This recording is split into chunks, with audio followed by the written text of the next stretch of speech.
Hello दोस्तों, स्वागत है हमारे नए वीडियो में। आज के वीडियो में हम लोग एक रोमांटिक ड्रामा मूवी को एक्सप्लेन करने वाले हैं। इस मूवी का नाम है चाइनीज घोस्ट स्टोरी, जिसे 1990 में रिलीज किया गया था। इस मूवी के कहानी में हम लोग 3 बहनों को देखेंगे। इनमें से बड़ी बहन को एक आदमी से प्यार हो जाता है और वो उसके घर में जाकर अपनी हवस मिटाती है। जैसे ही उसकी छोटी बहनों को यह बात पता चलती है, वह भी उस आदमी के पास पहुंच जाती है ताकि वो लोग भी इस आदमी के साथ गफा-गप कर सके। असल में ये तीनों बहनें चुड़ैल थी जो कि हवस की भूखी थी। जब इन तीनों बहनों को एक दूसरे के बारे में पता चल होता है, तब ये लोग उस आदमी के साथ क्या करती हैं, यही हमें इस मूवी में देखने को मिलेगा। तो चलिए इस मूवी को शुरू करती हैं। इस मूवी की शुरुआत में हम लोग एक खूबसूरत लड़की को देखते हैं। वह एक चाय के दुकान में चाय पीने के लिए जाती है। जब वह यहाँ बैठकर चाय पी रही होती है, तभी 2 मवाली उसे छेड़ते हैं। बेवाही पहले तो उन्हें इग्नोर करती है, लेकिन जब वह लोग अपनी हद पार कर देते हैं, तब ववाए उन पर हमला कर देती है और उन्हें मार मार कर उनके अंडे फोड़ देती है। इसके बाद वो लोग यहाँ से भाग जाते हैं। ये दोनों लोग अपने बॉस के पास आते हैं। इन दोनों के पिटे हुए चेहरे को देखकर बॉस ये समझ जाता है कि किसी ने इनकी धुलाई कर दी है। उनका बॉस उनसे गुस्से में यह पूछता है, तुम्हें कितने आदमियों ने मिलकर मारा है? तब वो लोग जवाब देते हैं, हमें किसी आदमी ने नहीं बल्कि एक लड़की ने मारा है। यह सुनकर बॉस को बहुत गुस्सा आता है और वह अपने कुछ आदमियों को लेकर वई को मारने के लिए जाता है। लेकिन जाते हुए उन्हें रास्ते में लीसू मिलती है। वो लोग लीसू से वई का पता पूछते हैं। लीसू इन लोगों से कहती है, मैं उसकी बड़ी बहन हूं और उसने जो भी कुछ गलती की है मैं उसकी भरपाई कर दूंगी। बॉस पूछता है, तुम भरपाई कैसे करोगी?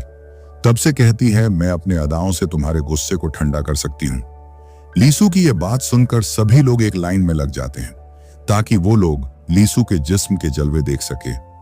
इस पर लीसू इनसे कहती है, मैं तुम 5 को अकेली नहीं संभाल सकती हूँ, इसलिए मैं अपनी सहेलियों को बुला लेती हूँ। जैसे ही लीसू की सहेलियां यहाँ आती हैं, ये 5 लोग उन्हें देखकर बहुत खुश होते हैं। ये लोग एक एक लड़की को उठाकर जंगल में मंगल करने के लिए चले जाते हैं। लेकिन जब यह मवाली उन लड़कियों के साथ संबंध बना रहे होते हैं, तभी वह लोग यह देखते हैं ये सारी लड़कियां भयानक मूर्तियों में बदल जाती हैं। ये देखकर ये लोग बहुत डर जाते हैं और यहाँ से भाग जाते हैं। उन्हें यहाँ से भागता हुआ देखकर वे वई और उसकी बड़ी बहन बहुत खुश होती हैं। कुछ देर के बाद इनकी बड़ी बहन कामदेव के मंदिर में जाती है। यहाँ आकर वह कामदेव की पूजा करती है। जब वह यहाँ से पूजा करके बाहर जा रही थी, तभी उसके पास एक साधु आता है और वह उससे उसका नाम पूछता है, जिस पर वह कहती है वह अजनबियों को अपना नाम नहीं बताती है और वह यहाँ से मुड़कर अपने घर जाने लगती है। वह जंगल के रास्ते से होते हुए अपने घर जा रही थी, तभी वह मंदिर वाला साधु फिर से उसके सामने आ जाता है। साधु उससे कहता है, मैं जानता हूं तुम कौन हो और अगर तुम इंसान बनना चाहती हो तब तुम्हें अपने शरीर के हवस को अंदर दबाकर रखना होगा। साथ ही साथ वह यह भी कहता है, तुम तीनों बहनों पर बहुत बड़ी मुसीबत आने वाली है। लेकिन वह साधु की बातों पर ज्यादा ध्यान ना देकर अपने घर में आ जाती है। घर आकर वह अपनी बहनों को साधु के बारे में बताती है। ये लोग एक दूसरे से बातें कर ही रहे होते हैं। तभी इनकी पड़ोसन मिस वंग यहाँ आती है। वो यहाँ आते ही तीनों बहनों को गालियां देना शुरू कर देती हैं। असल में वह तीनों बहनों की खूबसूरती से बहुत जलती थी और उसे ऐसा लगता था जैसे ये तीनों बहनें मिस्टर वंग को अपनी खूबसूरती के जाल में फंसा लेंगी, जबकि ऐसा कुछ भी नहीं था। मिसेस वंग जब अपने घर में आती है, तब वह अपने पति से भी झगड़ा करती है और वह तीनों बहनों से अपने पति को दूर रहने के लिए कहती है। इधर हम लोग इन तीनों को देखते हैं। ये लोग अपने देवता के सामने बैठकर ध्यान कर रही होती हैं, लेकिन ध्यान करते हुए इनके दिमाग में मर्दों का ख्याल आने लगता है और ये लोग अपनी हवस मिटाने के बारे में सोचती हैं, जिसके कारण ये लोग ध्यान नहीं लगा पाती हैं। असल में ये तीनों बहनें चुड़ैल थी और ये लोग कई सालों से इंसान बनने के लिए कड़ी तपस्या कर रही थी। कुछ के बाद रात हो जाती है और यह तीनों लोग आराम से सो रहे होते हैं। तभी इनमें से सबसे छोटी बहन जग जाती है क्योंकि उसे बहुत बुरे सपने आ रहे थे। इसके बाद वह बाहर घूमने के लिए जाती है, लेकिन जब वह बाहर आती है तब वह देखती है लीसू खुले में ही नहा रही है और वह साथ ही साथ अपने अंगों को भी सहला रही थी। लीसू की खूबसूरती और उसके भीगे बदन को देखकर वे वई को भी फीलिंगलेस के पास पहुंचती है और वह भी उसके साथ नहाने लगती है। तभी इनकी बड़ी बहन की नींद खुल जाती है और वह अपनी बहनों को यहां नहीं पाती है। जब वह बाहर निकलकर देखती है, अब वह इन दोनों को साथ में नहाता हुआ देखती है। इन दोनों को ऐसा करता हुआ देखकर वह भी गर्म हो जाती है, लेकिन वह अपने हवस को दबा लेती है, क्योंकि उसे जल्दी से जल्दी इंसान बनना था। अगले दिन इनमें से बड़ी बहन जंगल में जाती है और वह देखती है कुछ बदमाश एक आदमी का पीछा कर रहे हैं। तभी वह यहां आकर सभी बदमाशों को अपनी शक्तियों से मारती है और उन्हें यहां से भगाकर उस आदमी की जान बचा लेती है। इस आदमी का नाम जॉन था। वह यहां भागते हुए काफी जख्मी हो चुका था, इसलिए फाई उसे छोड़ने के लिए उसके घर तक आती है। जॉन का घर काफी बिखरा हुआ था। जब जॉन फ्रेश होने के लिए जाता है, तब फिर से फाई अपने शक्तियों का इस्तेमाल करती है और सारे सामान को अपनी जगह पर रख देती है। जब जॉन बाहर आता है, तब वह अपना साफ सुथरा घर देखता है और वह फाफाई को थैंक यू बोलता है। फाफाई उसे बोलती है, आज के बाद मैं तुम्हारे घर आया करूंगी और यहां आकर मैं तुम्हारे सारे काम कर दूंगी। जिस पर जॉन उससे कहता है, मेरे पास इतने पैसे नहीं हैं कि मैं तुम्हें काम पर रख सकूं। उसकी बात सुनकर फैफ उससे कहती है, मुझे पैसों की कोई भी जरूरत नहीं है, मैं तो बस तुम्हारी मदद करना चाहती हूँ। फाई अब जॉन को पसंद करती थी, इसलिए वह उसके सारे काम करना चाहती थी। इधर हम लोग ववाई और लीसू को देखते हैं, जो कि अपनी बड़ी बहन का वेट कर रही थी, क्योंकि वह सुबह से घर नहीं लौटी थी। कुछ देर के बाद फाई घर में वापस आती है, लेकिन वह यहाँ अपनी बहनों को जॉन के बारे में कुछ भी नहीं बताती है। इसके बाद वह एक दिन अच्छे से तैयार होकर जॉन से मिलने के लिए जाती है। सबसे छोटी बहन को उस पर शक होता है, इसलिए वह उसका पीछा करने लगती है। तभी वह देखती है उसकी बड़ी बहन एक झोपड़ी के अंदर जाती है। कुछ देर के बाद जब वह जॉन के घर से निकलती है, तब वह जॉन के घर में जाती है ताकि वह यह बात जान सके कि उसकी बड़ी बहन यहाँ क्यों आती है। जॉनी यहाँ बाथरूम में नहा रहा होता है। वो उसे अचानक देख लेती है और उसे देखकर बहुत घबरा जाती है। जब जॉन की नजर उस पर पड़ती है, तब वह उसे भला बुरा कहकर अपने घर से भगा देता है, जिसके बाद वह रोते हुए अपने घर में आती है। उसे रोता हुआ देखकर लीसू उससे कारण पूछती है। इसके बाद वह लीसू को जॉन के बारे में सब कुछ बताती है। उसकी पूरी बात को सुनकर लीसू को बहुत गुस्सा आता है और वह अपनी तलवार निकालकर जॉन को मारने के लिए निकल जाती है। वह जॉनी के घर पहुंचकर उस पर हमला कर देती है। वह उसे मारने के लिए कई बार करती है, जिससे बचने के लिए जॉन उस पर पानी फेंकता है और उसके बदन को गीला कर देता है। जैसे ही जॉन लीसू के भीगे हुए कपड़ों को देखता है, उसकी हवस जाग जाती है। वहीं इधर लीसू कब से यह सब चाह रही थी।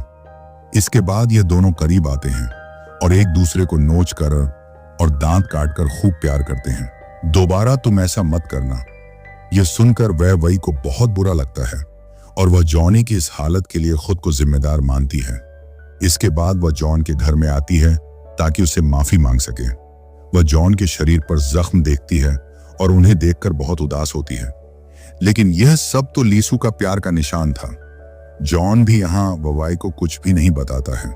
वह को यहाँ बहुत बुरा लग रहा था, इसीलिए वह अपनी गलती का भरपाई करने के लिए जॉन को अपना शरीर सौंप देती है। वह की खूबसूरती को देखकर जॉन का हवस फिर से जाग जाता है और वह उसके साथ भी भयंकर घपाघाप यहाँ आती है। वह जब बिस्तर को ठीक करने लगती है, तब यहाँ उसे एक हेयर पिन मिलता है। फाई के पूछने पर जॉन उससे कहता है, मैं ये तुम्हारे लिए लेकर आया हूं, और वह कहती है, तुम मुझसे झूठ बोल रहे हो क्योंकि यह तो मेरी बहन का है। तब जॉन उसे सारी सच्चाई बताता है और वह उससे माफी मांगता है। तब फाफाई कहती है, मैं तुम्हें एक शर्त पर माफ कर सकती हूँ। तुम्हें मेरे साथ भी वैसा ही घपाघाप कपड़े उतार देती है। इसके बाद जॉन उसके साथ भी मैच खेलता है।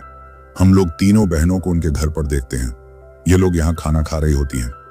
ये लोग साथ तो बैठी हुई थी, लेकिन एक दूसरे से कोई भी बात नहीं करती हैं। अपनी बहनों को नजरें चुराता हुआ देखकर फई उनसे पूछती हैं, आखिर तुम लोगों को क्या हुआ है और तुम दोनों ऐसे अजीब बर्ताव क्यों कर रही हो। जिस पर वो दोनों बहनें ये कहती हैं, हमने जॉनी के साथ घपाघाप भी उन्हें सब कुछ सच बता देती है। वो कहती है, मैंने भी जॉन के साथ जिस्मानी खेल खेला है। ये लोग बातें कर ही रहे होते हैं, तभी यहाँ पर जॉन आ जाता है। उसे यहाँ देखकर ये तीनों बहनें बहुत खुश होती हैं और ये तीनों उसके गले लग जाती हैं। इसके बाद ये चारों लोग बहुत मस्ती करते हैं। एक दिन जब वो चारों एक साथ बिना कपड़ों के नहा रहे होते हैं, तभी मिस्टर वंग उन्हें देख लेता है। इसके बाद वह अपनी पत्नी के पास जाता है और वह उसे सब कुछ बता देता है।